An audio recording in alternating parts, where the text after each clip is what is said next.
Subscribe to S Studio Explore and Blog and hit the bell icon. नमस्कार दोस्तों, राम राम। मैं आपका दोस्त सोनू सिंह।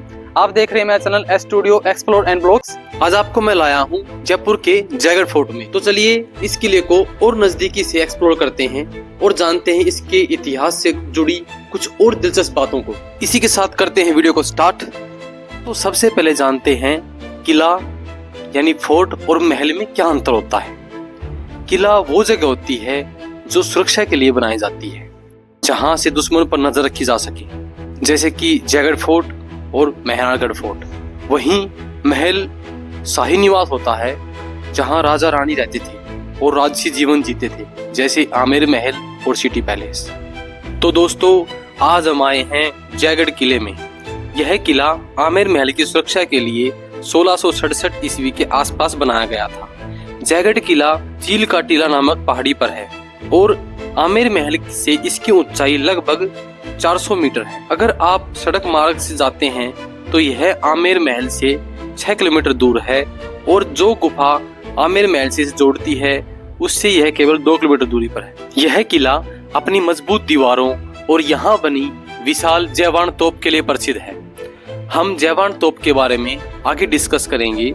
किले के अंदर अस्तबल, शस्त्रागार, पानी के विशाल टैंक और आराम गृह जैसी संरचनाएं हैं। दोस्तों जयगढ़ किले में हम डूंगर दरवाजे से प्रवेश करेंगे। अगर आप किले में आमेर महल की तरफ से प्रवेश करेंगे तो अवानी दरवाजा पड़ेगा। जैसे ही आप डूंगर दरवाजे से प्रवेश करते हैं, सबसे पहले आपको किले की मजबूत दीवारें और राजपूती साहित्य कला की झलक मिलती है। इसके साथ ही सामने की ओर विशाल आंगन दिखाई देता है। यहाँ से आपको किले के अंदर के अलग अलग हिस्सों की ओर जाने के रास्ते भी नजर आते हैं। जयगढ़ फोर्ट लगभग 3 किलोमीटर तक फैला हुआ है।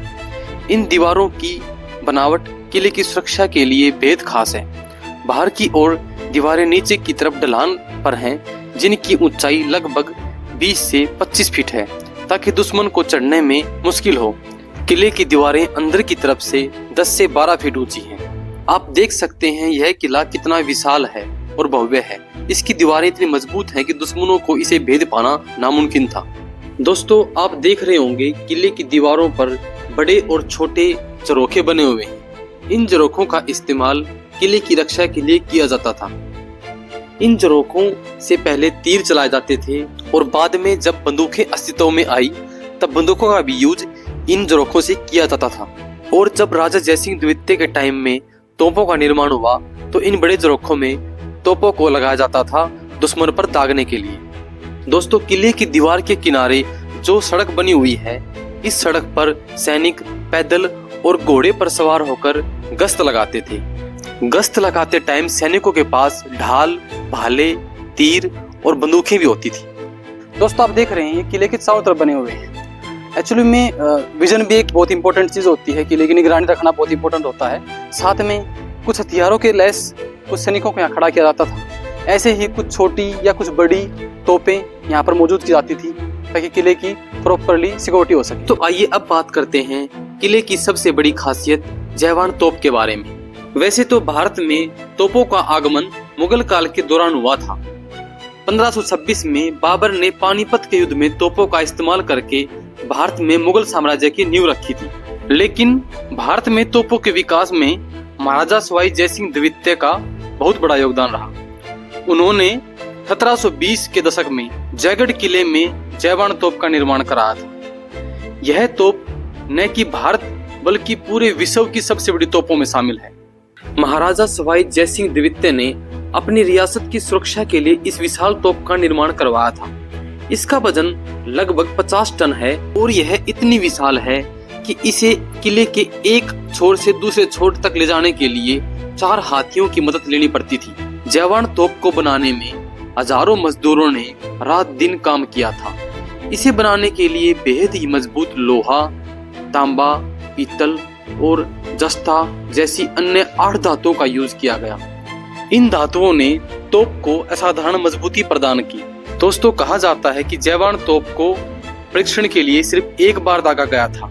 इस परीक्षण में तोप में लगभग 100 किलोग्राम बारूद भरा गया था। जब इसे दागा गया था तो इसका गोला 35 किलोमीटर दूर जा गिरा था।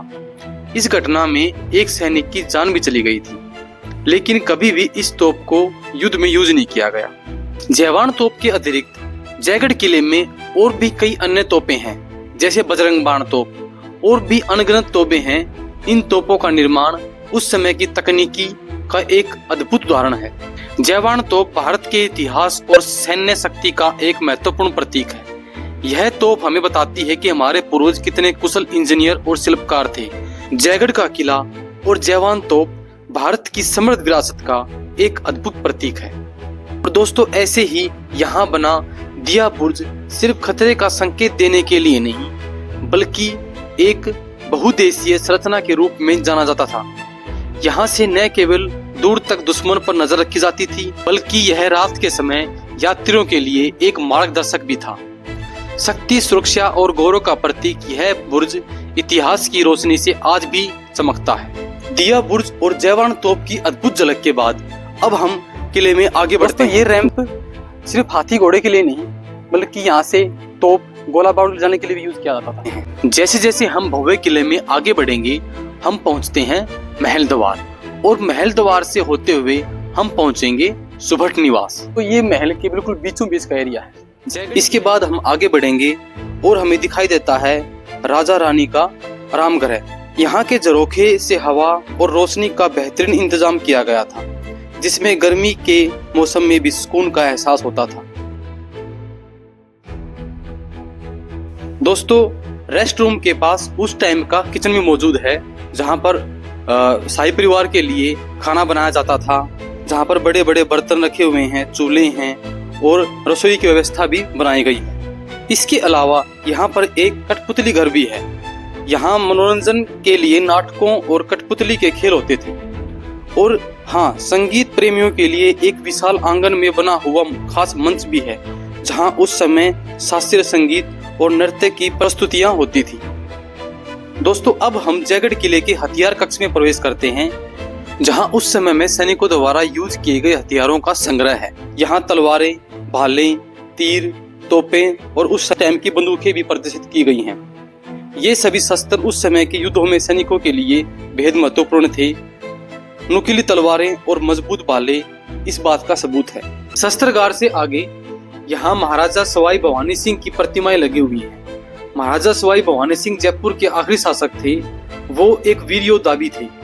उन्होंने 1971 में भारत पाकिस्तान युद्ध में दुश्मन को बुरी तरह से हराया था। दोस्तों, अब हम जयगढ़ किले के अंतिम हिस्से की ओर बढ़ते हैं, जहां एक खूबसूरत मुगल शैली का गार्डन स्थित है। इस गार्डन में 3 विशाल दरवाजे हैं, जिनका निर्माण शायद किले के पीछे बने तालाब और अरावली की पहाड़ियों को देखने के लिए किया गया होगा। हम किले की दीवार से इस गार्डन का दृश्य देख रहे थे, जो वास्तव में बहुत ही शांतिपूर्ण और सुंदर था। यह गार्डन निश्चित रूप से एक ऐसा स्थान है जहां से किले की भव्यता और प्रकृति का सुंदर संगम देखा जा सकता है। तो चलिए, अब हम किले के अंतिम हिस्से से एक और शानदार दृश्य का आनंद लेते हैं। यहाँ से हमें अरावली की गोद में स्थित आमेर शहर और आमेर महल का अद्भुत दृश्य दिखाई देता है। इस जगह से आमेर महल और शहर की भव्यता साफ नजर आती है। यह दृश्य सचमुच मंत्रमुग्ध कर देने वाला है। यहाँ पहाड़ियों के बीच से महल और शहर का दृश्य पूरी तरह से संजीव लगता है। दोस्तों, जयगढ़ किले का ये अद्भुत सफर यहीं खत्म होता है। इस वीडियो में आपने देखा आमेर महल, जयगढ़ फोर्ट और आमेर शहर को। अगर आपने हमारी हवा महल वाली वीडियो नहीं देखी है तो जाकर जरूर देख लें। अगली वीडियो में हम फिर मिलेंगे एक नए सफर के साथ। मैंने इस वीडियो में इस पूरे किले को कवर कर दिया है। अगर कुछ छूट गया है तो प्लीज मुझे कमेंट करके बता दीजिए। मैं नेक्स्ट वीडियो में उसको कवर करने की कोशिश करूंगा। हम मिलते हैं नेक्स्ट वीडियो में। Thanks for watching. जय हिंद।